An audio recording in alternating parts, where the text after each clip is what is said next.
안녕하세요. 주말에 가는 집입니다. 나이가 들면 복잡하고 뭐든지 바쁘게만 움직이는 도시 생활을 벗어나 여유 있고 자연과 함께 살기를 원해서 이렇게 다들 전원주택에 살고자 하는데요. 그리고 영상을 보시는 분들 중에는 이미 전원주택에서 생활하시는 분들도 있으실 텐데요. 그런데 시골 생활을 하면서 보통 2년, 3년 정도 그렇게 사시다가 집을 다시 팔고 진짜 떠나는 경우도 종종 볼 수가 있거든요. 아니, 생각보다 많은 분들이 이렇게 전원 생활을 포기하고 다시 도시로 들어갑니다. 실제로 저희도 전원주택을 임대해서 약 2년간 살아보았는데요. 이때 저희가 살았던 집주인의 경우도 전원주택의 삶을 그만두려고 집을 내놓았다가 사정으로 인해서 저희한테 전세로 임대를 주고 다시 도시로 들어가셨는데요. 오늘은 많은 분들이 전원 생활을 왜 지속적으로 못하고 다시 도시로 들어가는지 거기에 대해서 알아보도록 하겠습니다. 전원주택의 삶을 막연하게 생각하고 있으신 분들이랑 전원주택을 찾아보시는 중이라면 오늘 영상 참고하시면 많은 도움이 되실 겁니다. 자, 그럼 본격적으로 이야기를 해보도록 하겠습니다. 여기가 저희가 살던 전셋집입니다. 호수가 근처에 있는 아주 좋은 동네이고 시내에서도 대략 30분 정도 떨어진 곳에 위치하고 있었습니다. 보통 전원주택이라면 이렇게 시내에서 조금 떨어지더라도 자연 환경이 좋은 이러한 동네를 생각하실 텐데요. 이 집도 아직까지 매도를 못하고 있으셨네요.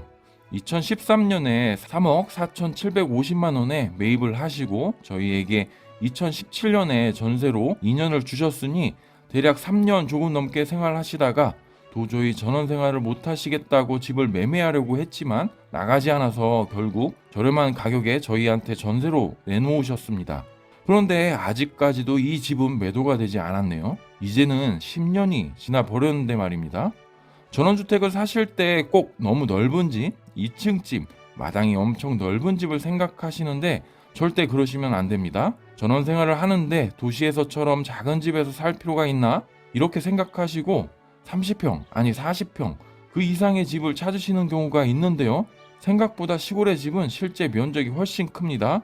아파트의 경우 공동 면적이 있어서 아시는 것처럼 실제 30평대의 아파트의 경우 전용 면적이 20평대입니다.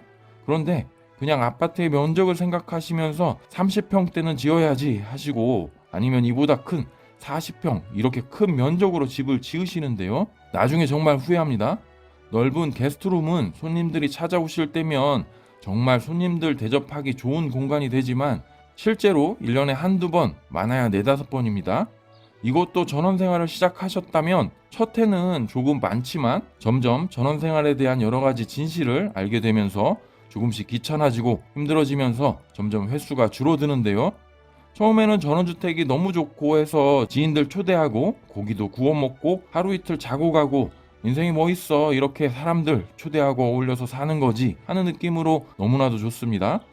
그런데 일적으로 보자면 1년에 한두 번도 안 되는 연중 행사 때문에 방 1개, 2개를 만들 필요가 있을까요? 그리고 이를 관리하려면 정말 힘들어 죽는데요. 더구나 2층 집을 만드시는 분들도 있습니다. 2층은 되어야 경관도 좋고 뭔가 방 안에서 계단을 오르락 내리락 할 수 있다는 게 정말 멋져 보이지 않을까 하시면서 2층 주택으로 짓기도 하는데요. 저희가 살아보았던 이 집도 200평이 넘는 대지에 굳이 2층 집으로 집을 올렸거든요. 2층에는 방 하나 있고 별거 없는 구조인데요. 하지만 아이들은 정말 좋아했었습니다. 2층에서 오르락 내리락 하면서 아이들이 놀러 오면 정말 재밌어 합니다. 아이들은 집안에서 2층으로 올라가는 게 신기했던 것 같습니다. 근데 이게 2층이란 게 생각보다 여러 가지로 불편합니다. 더욱이 젊은 사람들도 하루에 몇 번씩 오르락 내리락 하면 힘들 텐데 나이가 들어서 전원 생활을 하러 오신 분들이라면 점차 이러한 2층이 힘들어짐을 느끼실 겁니다. 그리고 아파트랑 달리 전원주택은 계절의 영향을 직접적으로 받기 때문에 무더운 여름과 추운 겨울은 아마도 여러분이 도시에서 느낀 그런 계절과는 사뭇 다를 겁니다. 아무리 단열을 신경 쓴 집이라고 할지라도 위층, 아래층 다닥다닥 붙어서 서로 난방을 하고 있어 외부로부터 어느 정도 내 열기를 보존할 수 있는 아파트와는 정말로 다릅니다. 온전히 그 추위를 우리 집의 연료로 견뎌야 하는데요. 앞서 말씀드린 대로 30평, 40평 그리고 2층 집으로 만들었을 때 난방비를 한번 겨울에 체감하시는 분들은 아 이거 장난 아니다 라고 생각하실 겁니다. 거기에다가 도시가스가 연결된 지역이라면 좋겠지만 대부분이 LPG 가스로 큰 탱크를 놓고 사용하시죠. 이럴 경우에는 정말 조금 내가 옷 껴입고 참고 살아야지 하시는 분들이 대부분입니다. 난방비 폭탄이라는 게 도시에서 생각했던 수준이 아니거든요. 겨울에 아파트의 어떤 집들은 반팔 입고 생활하시는 분들도 있는데 시골 전원주택에서는 이거 생각도 못합니다. 또 넓은 잔디마당에 대해서도 이야기를 해보겠습니다. 저희가 살던 이 집도 앞쪽으로 넓은 잔디마당을 갖고 있었고 집 오른편으로는 작은 텃밭을 만들었는데요. 넓은 200평의 토지라서 집과 데크를 빼더라도 100평이 훨씬 넘는 잔디마당과 20에서 30평 되는 작은 텃밭이 있어서 여기에다가 이것저것 심었거든요. 저희는 이때 농사를 처음 지어 보았습니다. 이게 농사라고 하기에는 그렇기는 하지만 뭔가 땅을 파고 멀칭 비닐을 치고 농사라고 하기에는 부족하지만 이때 농사란 작물들이 그냥 자라고 이를 수확해서 먹는 것이 절대 아니구나 라는 것을 느꼈습니다. 작은 텃밭이지만 오이는 달팽이들이 다 갉아먹고요. 하얀 진딧물들이 이파리 곳곳에 껴서 농약이라는 게 왜 생겼는지에 대해서 정말로 많은 것을 체감했습니다. 도시에서는 달팽이가 정말 귀엽잖아요. 가끔 아이들도 신기해서 손등 위에 올려놓고 보기도 하지만 이놈들이 번식력이 정말로 대단하고 오이 이파리를 다 먹어치워서 그냥 볼 수가 없어 살생을 해보기도 했습니다. 넓은 잔디마당도 정말 좋습니다. 처음에 이게 너무 마음에 들었거든요. 여기에다가 그늘을 만들고 여름에는 수영장을 이렇게 만들어서 아이들이랑 정말로 즐거운 시간을 보냈는데요. 처음에는 정말 신세상을 만나죠. 도시에서 할 수 없는 것들을 이 주택에서는 내 맘대로 다 할 수 있으니까요. 그런데 말입니다. 장마철을 지나고 한두 번 비가 많이 오면 말입니다. 이렇게 좋던 잔디마당에 잡초가 우후죽순 생겨나고요. 이게 바로 뽑지 않으면 정말 크게 자랍니다. 예쁜 잔디마당이 아니라 잡초밭이 순식간에 되어버리고요. 잔디 역시도 그렇습니다. 100평이 넘는 잔디마당도 잔디를 제때에 잘라주지 않으면 풀밭이 되거든요. 한쪽은 잔디가 엄청 자라고 또 한편은 잔디보다는 잡초가 너무 자라서 어찌 해야 할지 모르는 상황도 오기도 했습니다. 이렇게 전원주택은 정말 일거리가 많습니다. 아파트와 비교를 해보면 정말 모든 것이 다 일거리고요. 한 번은 말벌도 우리 집 현관에 집을 짓더라고요. 처음에는 어찌할 바를 모르고 그냥 놔두었는데 점점 커지는 게 말벌과의 공생을 생각했지만 결국 119를 불러서 제거를 했습니다. 더구나 우리 집만 관리하면 좋을 텐데요. 이게 말입니다. 가을이 되면 우리 집 밖으로도 신경을 써야 하거든요. 낙엽이 지면 이것도 치워야 하죠. 여름에는 길가에 난 풀들도 정리를 어느 정도 해줘야 합니다. 성격상 지저분한 것을 못 봐서 정말로 전원주택의 삶은 바쁨의 연속이었던 것 같습니다. 또 생활을 하는 데 있어서 불편한 것이 이만저만이 아닙니다.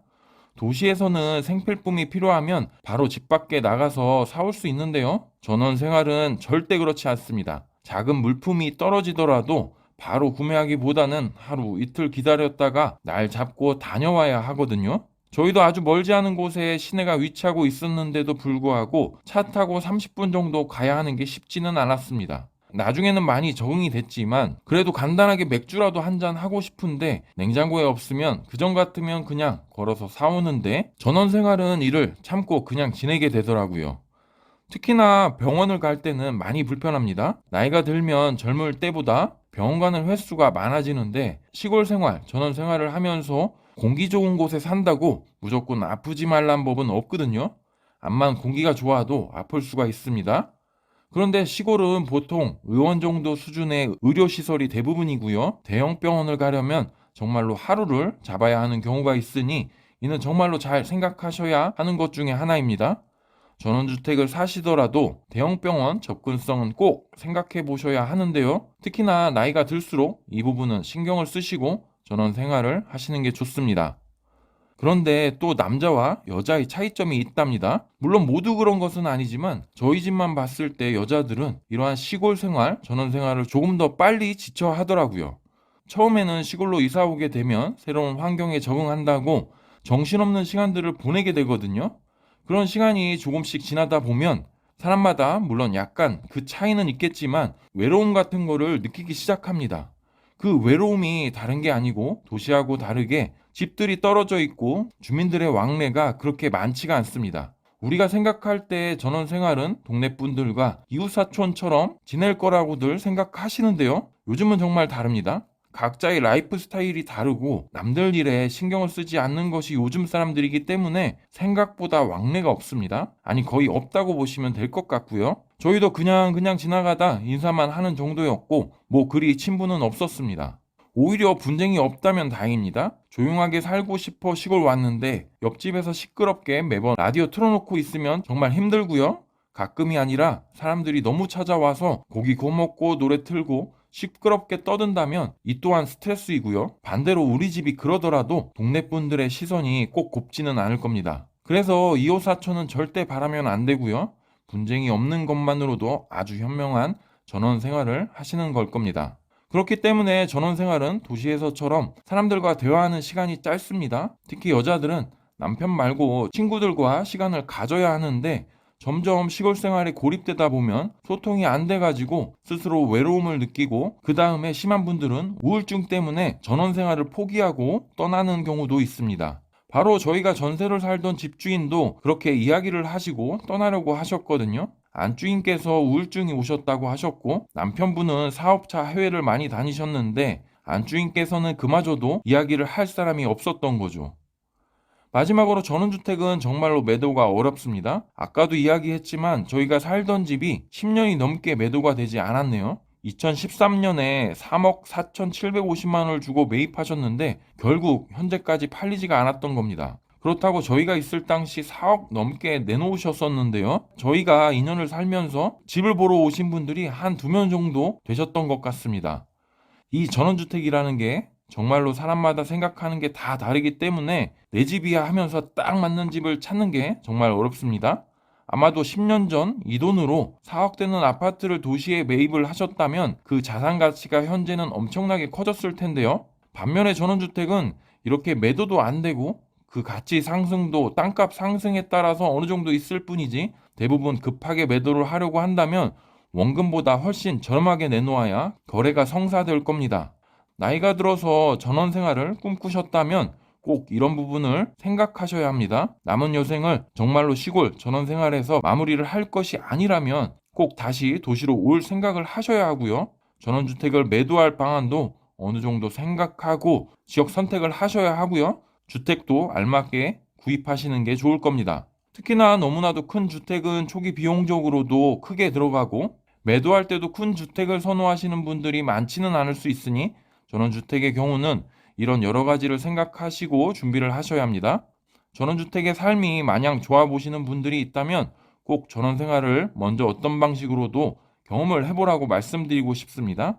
특히나 시골 생활에 경험이 없는 분들이라면 더더욱이 꼭 경험을 해보시고 결정을 하셔야 하는데요. 우선 전원주택을 바로 매입하지 마시고 월세나 전세로 한번 잠깐이라도 살아보시는 걸 추천드립니다. 최소 1년 정도는 살아보시는 걸 추천드리고요. 아니면 세컨하우스 개념이라도 시골 생활을 경험을 해보시면 좋을 것 같습니다. 이게 1년에 한두 번 정도 봄, 가을 펜션 간다고 생각하면 안 되고요. 세컨하우스라도 집을 관리를 해야 그 한두 번의 여유로움을 즐길 수 있으실 텐데요. 정말로 한두 번을 위해서 10번은 가야지 고생을 하면서 집 컨디션을 유지할 수 있다는 거 명심하셔야 합니다. 더불어 저희는 이런 것 때문에 주말 농장을 선택하게 되었는데요. 아직까지는 주말 농장이 여러모로 전원 생활을 갈망하시는 분들에게 있어서 큰 대안인 것 같습니다. 물론 이 역시도 정말로 힘든 농사 일을 해야 하고 잡초 제거와 관리를 해야 하지만요. 투자금도 많이 안 들고 농사일도 배우고 전원 생활이라고 하기에는 그렇지만 가끔 가서 고기도 구워 먹고 농막에서 하룻밤 자고 오고 여러 가지로 만족하고 있거든요. 여러분들도 무조건 전원주택에 대한 삶을 동경하고 바로 시작하기보다는 여러 가지로 준비를 해보시고 경험을 통해 내 적성에 맞는지 여부도 꼭 확인하고 들어가셨으면 합니다. 오늘은 전원주택의 삶에 대해서 저희 경험담을 바탕으로 해서 이야기를 해보았는데요. 전원주택의 삶을 막연하게 생각하고 있으신 분들이랑 전원주택을 찾아보시는 분들에게 있어서 오늘 영상이 도움이 되었으면 좋겠습니다. 오늘 영상은 이렇게 마무리하도록 하겠습니다. 이상으로 주말에 가는 집이었습니다. 감사합니다.